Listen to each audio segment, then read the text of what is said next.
Stone Mountain, Georgia to do a huge rat job.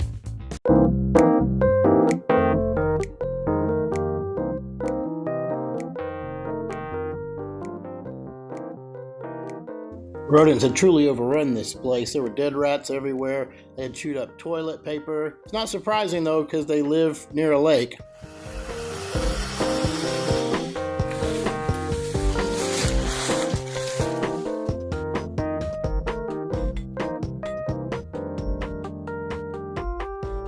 We like to take a cutout section of the same pipe and cover it with wire mesh. Works real well. Using a staple gun, we fix some wire mesh into certain places, or we could use glue or other fasteners. There's a lot of ways to do it.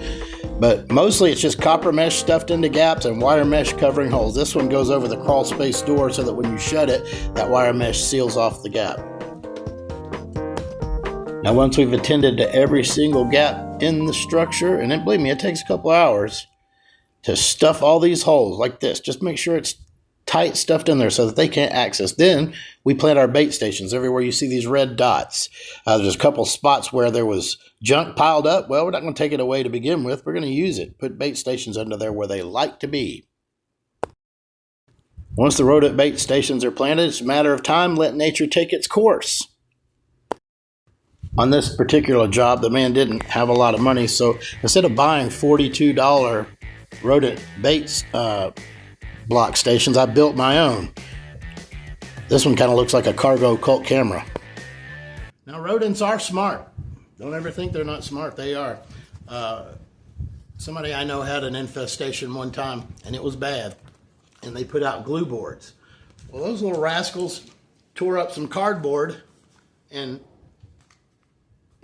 put it across there so that they could walk across and get the treat off the middle without getting stuck. That's pretty smart. But we do know their behavior. We know the things that they tend to do in a given situation. If I exclude the whole outside of the building and they're stuck inside having a struggle to get out, then that makes it a lot easier for things like this to be attractive to them. The other thing is you've got to containerize food. Use Tupperware. Forget about bags and boxes because they'll chew right through that. Tupperware too, but if everything you have is in Tupperware, it really reduces the odor. I've talked about this before. They can smell things from, they say, up to a mile away. Their olfactory whatchamadoodles, they have 1,300 olfactory receptor genes in their nose. And that's the only place you would have those. And then dogs have 811. Humans, just under 400. So outside, they can smell what you're cooking. Inside, they know where your trash is. They're just waiting for you to go to sleep. They're nocturnal.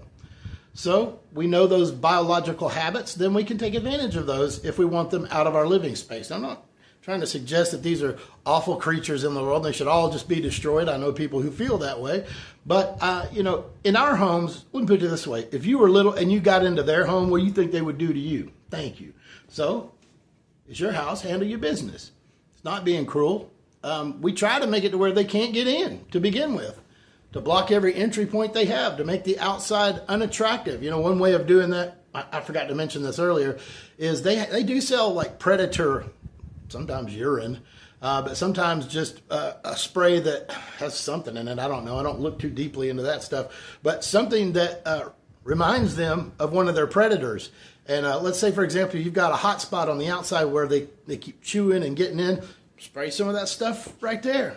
I mean, you can do, I wouldn't depend on that, but I'll say as part of an entire program, that might come together and be effective along with trying to use exclusion procedures, etc.